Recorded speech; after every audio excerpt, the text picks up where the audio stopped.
Good morning mga lods. For today's video, mag-check tayo ng shredder, gardening shredder. Ito'y matagal nang naka-stock dito. Pina-check ni sir kung okay pa lahat yung kanyang mga motor, mechanism o mga switch. Ito na nga guys, ang kanyang model ay Bosch na 2200 AXT. Lakas to, pang garden to, pang garden. Ito yung motor niya. Binuksan ko na. So, chinek ko na tong motor niya. Okay pa naman yung kanyang motor. Hindi pa naman sira. Tapos yung kanyang blade. Ayan. Yung kanyang blade. Tinanggal ko muna ito. Ayan yung kanyang blade. Ayan ang itsura ng blade niya. Tapos yung kanyang mga wiring, ayan. Chinek ko naman dito sa wiring, papunta doon sa switch. Dito sa switch, ayan. Okay pa naman yung kanyang linya. Papunta doon sa dito, ayan. Papunta dito. So, itong toggle switch na to, ayan. Ito yung power switch niya, nakatoggle yan, yun. Ayan, okay pa naman siya, may connection pa. So, ang naging problema nito, yung kanyang relay switch ito. Relay switch niya. Ayan ang tsura niya. Ano to? 5 line yan. May line 2, line 1, saka reverse forward. Ayan na. Ayan ang kanyang bali 5 yan. Ayan. Ito yan. Ito yung line 1. Ito yung line 2. Ito yung ground yata. Ito maliit eh, no? Yung maliit na to, ayan. Kita nyo yun, no? Tapos itong pula at saka brown. Dito yan. Sa kabila, yan. Ayan ang problema natin kung paano tayo makakahanap nito.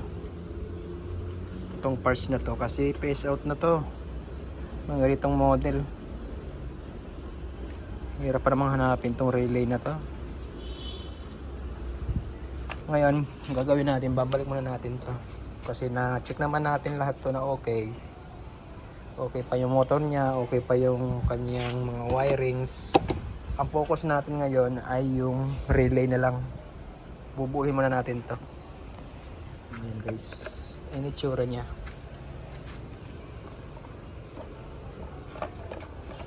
Ayan. Ayan na nga guys, naibalik na natin yung blade. Nalinis na rin natin. Tingnan natin kung nagana na yung kanyang blade. Yun, nagana siya. Malambot na.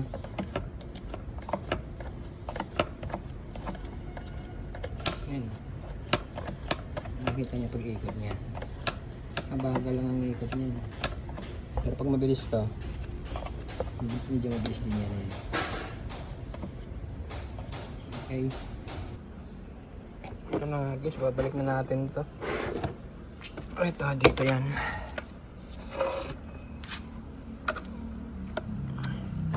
Tapos itong toggle switch na to, dapat nakatungtong yan dito. Para laging engage siya. Ayan. Kasi pag hindi siya nakatungtong, ayan, magre-release siya. Yan, kailangan nakatungtong yan. Tapos yung ground dito, yan. Okay, kabit natin. Ayan, testing natin itong forwards at saka reverse. Ayan.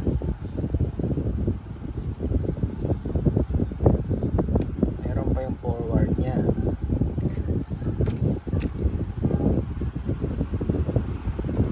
Ay, hindi. Reverse pala to.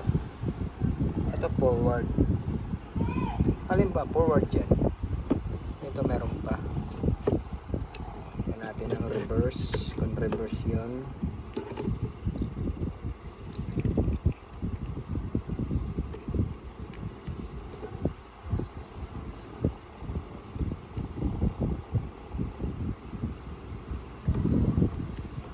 Yan meron pa.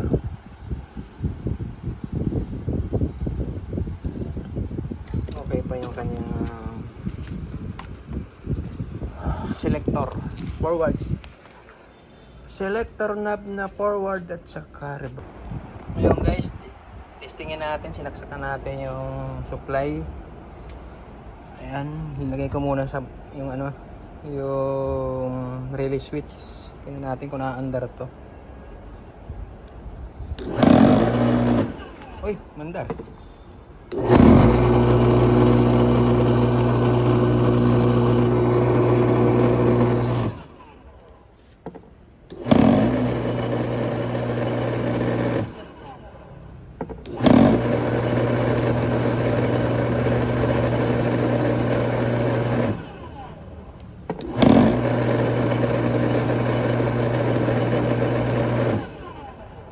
Kailangan pang i-hold mo bago siya umandar.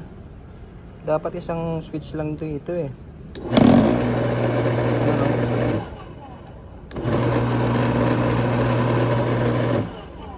Lagyan naman natin sa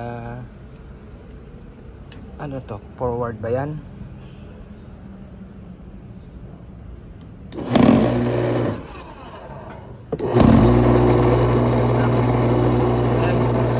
Reverse pala yun. Ito pala yung reverse. Ito yung forward.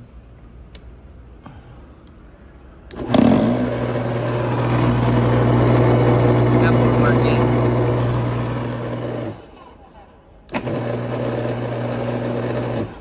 Okay. Ito ang problema. Switch talaga. Relay switch. Ano yung maganda ditong gawin? Wala akong mabibili nito ah. Bili kaya ako na contact cleaner.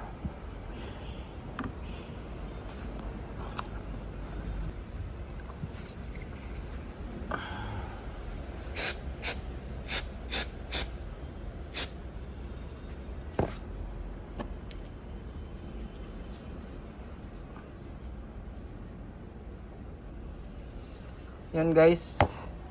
Hugasan natin ng contact cleaner. Pati ito. Inugasan ko ng contact cleaner to. Tapos inano ko ng ano, hangin.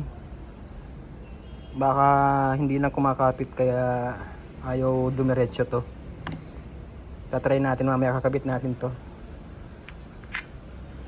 Okay.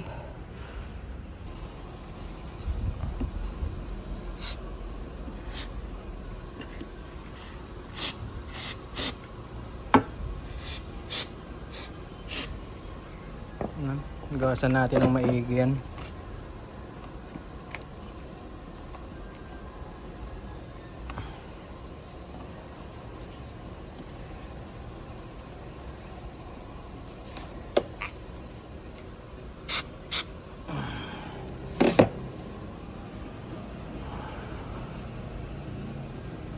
Grabing dumi. Ito dumi rin eh. Tanggal ko eh. Ayun na guys. Installation na natin lahat. Nalinis na rin natin lahat yan.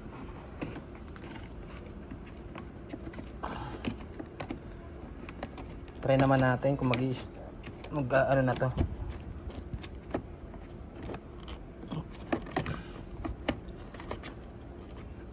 Nawala na yung ano dito, bolts. Okay. Plug natin to. Supply. And then saksak natin to.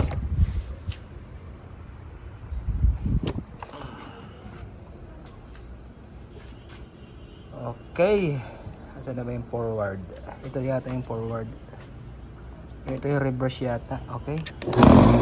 Ayun. Gumana. Ito yung forward yan. Testing natin ito.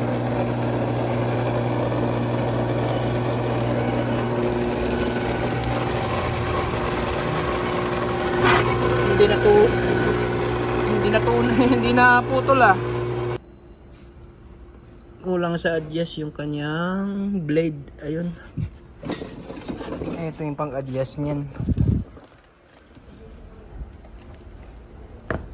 Sprayan muna natin ng ano para mabilis mapihit.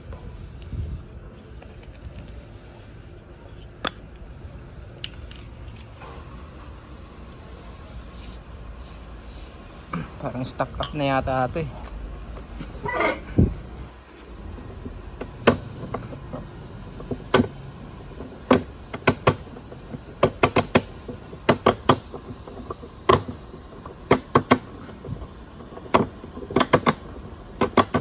Yun, dumidikit siya yun oh.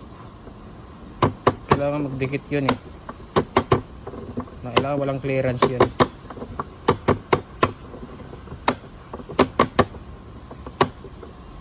Yan, pwede na siguro yan.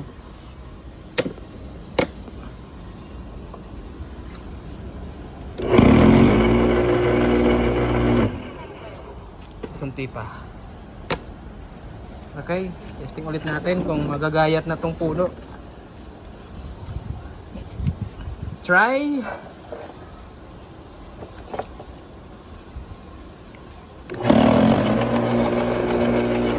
Ayos.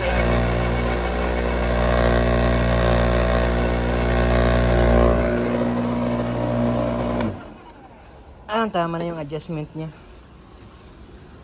Okay. Hanap lang tayo ng bolts dito para ma-fix na natin to. Repair natin. Thank you for watching guys.